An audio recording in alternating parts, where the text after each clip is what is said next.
Hello friends, आज मैं आपके साथ कॉमर्स का एक और टॉपिक लेके आया हूँ और टॉपिक का नाम है रोल और importance of public enterprises. Chapter का नाम है पब्लिक एंटरप्राइजेस और इस चैप्टर के सारे लिंक्स आपको डिस्क्रिप्शन में मिल जाएंगे। चलिए शुरू करते हैं।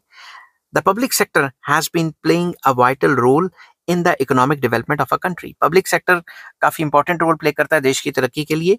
In fact the public sector has come to occupy such an important place in our economy that on its effective performance uh, depends largely the achievement of the country's economic and social goals। तो ये काफी important role play करता है। इतना important role play करता है कि अगर इफेक्टिवली ये काम करे तो हमारे कंट्री के जो इकोनॉमिक और सोशल गोल्स हैं, जो सरकारों के और स्टेट के, वो सारे के सारे पूरे हो जाएंगे।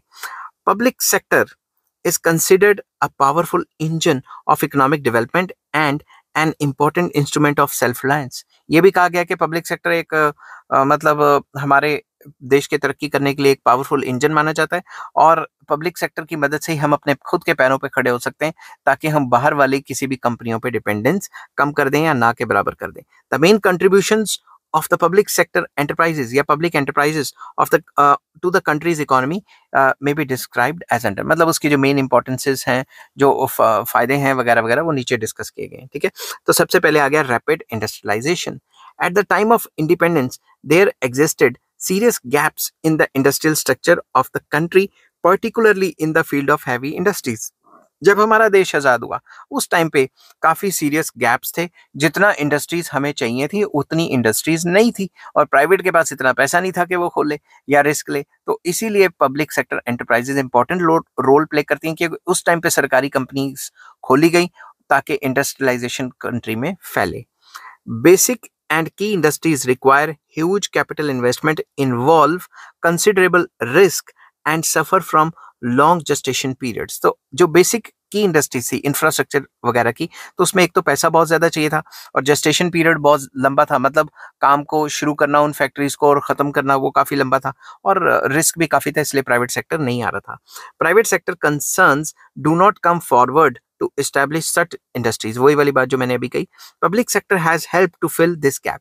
पब्लिक सेक्टर सरकार सामने आई और उसने खुद वो कंपनियां खोली। The basic infrastructure required for rapid industrialization has been built up through the production of strategic capital goods। तो बेसिकली कैपिटल गुड्स इंडस्ट्रीज खोली गई जिससे बेसिक इंफ्रास्ट्रक्चर कंट्री का स्ट्रांग होगा। The basic sector has public sector has considerably widened the industrial base of the country and speeded up the pace of industrialization। तो जैसे ही सरकारी कंपनियां खुलनी शुरू हुई, इससे कंट्री का इंडस्ट्रियल बेस बढ़ गया और काम अच्छा चलने लग गया और इंडस्ट्रियलाइजेशन फैलनी शुरू हो गई। नेक्स्ट आ जाता है एम्प्लॉयमेंट भी प्रोवाइड करती है। Public sector has created millions of jobs to tackle the unemployment problem in the country. सरकार ने जितनी भी कंपनियां खोली उसमें लोगों को जॉब्स दी, मिलियंस लोगों को जॉब्स दी। बट चक्कर ये कि पॉपुलेशन इतनी तेजी से बढ़ रही है कि अनएम्प्लॉयमेंट और तेजी से बढ़ रही है। उतनी तेजी से जॉब नहीं क्रिएट हो रही जितनी तेजी से पॉपुलेशन बढ़ रही है। वो खैर वो तो सेपरेट इशू है। Public sector accounts for about 2/3 of the total employment in the organised industrial sector in India. India में जितना भी ऑर्गेनाइज्ड इंडस्ट्रियल सेक्टर है उसमें से 2/3 जो एम्प्लॉयमेंट है वो पब्लिक सेक्टर ने दी हुई है। मगर जैसे जैसे हमारा कंट्री तरक्की कर रहा है वैसे वैसे प्राइवेट सेक्टर बढ़ रहा है और वैसे वैसे ये जो परसेंटेज है ये कम होती जा रही है। By taking over many sick units, the public sector has protected the employment of millions। जब भी कोई सिक यूनिट आ जाता है, प्राइवेट कंपनी होती है, वो बंद होने वाली होती है, तो सरकार उसको कई बार टेक ओवर कर लेती है ताकि लोगों की जॉब लॉसेस वगैरह ना हो। Public sector has also contributed a lot towards the improvement of working and living conditions of the workers by serving a model employer। तो बेसिकली ये जो सरकारी कंपनियां ये अपने लेबरर्स को या वर्कर्स को काफ़ी ज़्यादा फैसिलिटीज़ देती हैं, पेंशन की फैसिलिटीज़, ये लिविंग की फैसिलिटीज़, घर दे देती हैं, स्कूल्स कॉलेजेस खोल देती हैं उनके बच्चों के लिए। तो एक मॉडल एम्प्लॉयर की तरह, एक अच्छे एम्प्लॉयर की तरह काफ़ी अच्छी वर्किंग कंडीशंस प्रोवाइड करती हैं सरकारी कंपनियां। नेक्स्ट आ जाता है बैलेंस्ड रीजनल डेवलपमेंट। तो सरकार अपनी कंपनियां पिछड़े हुए इलाके, बैकवर्ड एरियाज में खोलती है ताकि उन इलाकों की भी डेवलपमेंट हो जाए। Private industries tend to concentrate in certain regions while other regions remains backward. Private कंपनियां वहीं खुलती हैं जहां पे उनको प्रॉफिट दिखता है, जहां पे उनको लगता है हमारा सामान बिकेगा। तो उन जगह पे नहीं खुलती जो बैकवर्ड एरियाज हैं, तो वो तो बैकवर्ड ही रह जाएंगे। Public sector undertakings have located their plants in backward and untrodden parts of the country, जो बैकवर्ड एरियाज है वहां जाके भी ये खोल लेते हैं. These areas lacked basic industrial and civic facilities like electricity, water supply, township and man power. वहां पे बेसिक फैसिलिटीज, बेसिक इंफ्रास्ट्रक्चर नहीं होता. Public enterprises have developed these facilities, thereby bringing about complete transformation in the socio-economic life of the people in these regions. जब भी इन regions में सरकारी कंपनियां जाती हैं तो वो ये सारी बेसिक इंफ्रास्ट्रक्चर फैसिलिटीज प्रोवाइड करवा देती हैं, जिससे वहाँ के लोगों की सोशियो इकोनॉमिक लाइफ ही चेंज हो जाती है.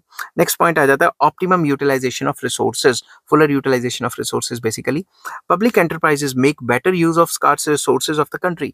ऐसा कुछ लोगों का मानना है कि जो सरकार है वो अपने रिसोर्सेज को काफी अच्छे तरीके से यूज करती है, मगर जो क्रिटिसाइज करते हैं वो ये कहते हैं कि भाई सरकार तो इतना ज्यादा सुस्ती क्रिएट कर देती है, काम ही अच्छी तरह से नहीं करती. इस वजह से ही तो बाद में सरकार को अपनी कंपनियों को प्राइवेट सेक्टर को बेचना पड़ता है. प्राइवेटाइजेशन के अंडर जो डिसइन्वेस्टमेंट आता है, तो वो जो क्रिटिसाइज करने वाले हैं वो लोग ऐसा मानते हैं. वो जो क्रिटिसिज्म है इसकी वो सेपरेट क्वेश्चन आएगा जिसमें मैं problems of public enterprises discuss करूंगा, वो सेपरेट क्वेश्चन है, उसका भी लिंक आपको डिस्क्रिप्शन में मिल जाएगा. They are big in size and able to enjoy benefits of large scale operation. क्योंकि सरकारी कंपनियां बहुत बड़ी होती हैं तो वो लार्ज स्केल पे ऑपरेशन कर पाती हैं. They help to eliminate wasteful completions and ensure full use of installed capacity. Basically जितनी भी उनकी कैपेसिटी होती है, जितनी भी मशीनें होती हैं, उनको फुल कैपेसिटी पे चला सकते हैं. Optimum utilisation of resources results in better and cheaper production. तो जितना वो बल्क में काम करते हैं उतना ही उनको सस्ता पड़ता है. तो नेक्स्ट पॉइंट आ जाता है mobilisation of surplus. The profits earned by public enterprises are reinvested for the expansion and diversification. जो सरकार यहाँ से पब्लिक एंटरप्राइज से पैसा कमाती है वो कहीं और रीइन्वेस्ट कर देती है और अच्छे काम के लिए. Moreover, public sector concerns like banks and financial institutions mobilize scattered public savings, thereby helping the process of capital formation in the country. तो ये जो फाइनेंशियल जो इंस्टीट्यूशंस हैं या ये जो बैंक्स हैं, ये जैसे हम सरकारी बैंक में, एसबीआई में या किसी भी सरकारी बैंक में जाके पैसे जमा कराते हैं, इनको प्रॉफिट होता है, ये आगे लोन दे देते हैं और आगे फर्दर लोन्स देंगे तो इन्वेस्टमेंट्स को एनकरेज करेंगे. तो बेसिकली इनके थ्रू कैपिटल फॉर्मेशन भी हो जाती है. Public enterprises earn considerable foreign exchange through exports. तो सरकारी कंपनियां एक्सपोर्ट्स भी करती हैं, उससे भी काफी ज्यादा डॉलर या फॉरेन एक्सचेंज वो कमा लेती हैं. नेक्स्ट आ जाता है self reliance. Very important point. Public enterprises have reduced considerably the need for imports by producing new and better techniques with in the country.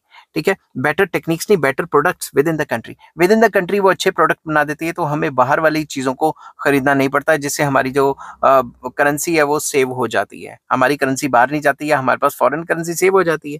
These enterprises are also earning considerable amount of foreign exchange through exports. तो इस type की कंपनियां export भी बहुत करती हैं. Export करने की वजह से बाहर से काफी ज्यादा डॉलर भी कमा लेती हैं. नेक्स्ट आ जाता है socialistic pattern of society. Public sector is an instrument of realising social objectives. तो पब्लिक सेक्टर एक इंस्ट्रूमेंट, एक औजार है जिससे हम सोशल ऑब्जेक्टिव, समाज के ऑब्जेक्टिव्स को अटेन कर सकते हैं. ठीक है, public enterprises help to check the concentration of wealth and private monopolies. तो सरकारी कंपनियां क्या चेक करती हैं कि भाई प्राइवेट बंदा ही अपनी मोनोपली बना के ना बैठ जाए, इसलिए तो सरकार सस्ते में भी सामान बेचती है. तो पब्लिक सेक्टर ये भी चेक करता है कि सारे के सारे जो पर्टिकुलर मतलब अमीर ही ना हो जाए और बाकी ज्यादातर जनता गरीब ही ना हो जाए. तो इसलिए सरकार भी कंपनियां खोलती है ताकि प्राइवेट सेक्टर अपनी मोनोपली बना के ना बैठ जाए और वो खुद ब खुद सारा प्रॉफिट ना इकट्ठा कर ले. These enterprises can serve as powerful means of economic and social change. तो इन सरकारी कंपनियों की वजह से इकोनॉमिक एंड सोशल चेंज किसी भी कंट्री में आ सकता है. नेक्स्ट आता है public welfare. Public enterprises help in the establishment of welfare state in the country. तो अगर वेलफेयर स्टेट एस्टेब्लिश करनी है किसी भी कंट्री ने, तो सरकारी कंपनियों को डेवलप करना एक साइन क्वा नॉन, मतलब एक नेसेसरी कंडीशन है. These enterprises supply essential commodities at cheaper rates. सस्ते में सामान बेचती है सरकारी कंपनियां. A proper balance between demand and supply is created to protect the consumers against the exploitation of profit hungry businessmen. जो profit hungry businessmen है, जैसे आज के दिन मैं वीडियो बना रहा हूँ तो टमाटर इंडिया में 300 रुपए किलो के करीब हो गए. तो ये हंगरी बिजनेसमैन है, इन्हीं की वजह से तो हो गए. ये सारे का सारा 300 रुपए आपको लगता है किसान को मिल जाता होगा? तो सरकार को क्या करना चाहिए? सरकार को इसमें अपने पास एक बल्क में जो है मतलब रखने चाहिए कोल्ड स्टोर में कि कभी भी ऐसी सिचुएशन आए तो सरकार अपना माल मार्केट में सप्लाई करके डिमांड एंड सप्लाई सिचुएशंस को कंट्रोल कर ले। समझ की बात? तो सरकार पब्लिक सेक्टर एंटरप्राइजेस के अंडर सरकार क्या करती है, सरकार डिमांड एंड सप्लाई को कंट्रोल करने के लिए अपने पास भी माल बनाती है, ताकि अगर मार्केट में रेट काफ़ी ज़्यादा बढ़ गया तो वो अपनी प्रोडक्शन को बढ़ा के सप्लाई कर देगी मार्केट में, जिससे रेट नहीं बढ़ने देगी और कंज्यूमर को एक्सप्लॉयटेशन से बचा लेगी। Public enterprises also protect and promote the interest of the workers. Workers के भी वेलफेयर के लिए बहुत काम करते हैं, उनको भी काफ़ी अच्छी फैसिलिटीज़ दी जाती है। आई होप ये वीडियो आपको पसंद आई होगी। अगर पसंद आती है तो please like, share and subscribe. और नेक्स्ट टॉपिक मैं लेके आऊँगा क्रिटिसिज्म ऑफ पब्लिक एंटरप्राइजेस के सरकारी कंपनियों की खामियाँ क्या हैं।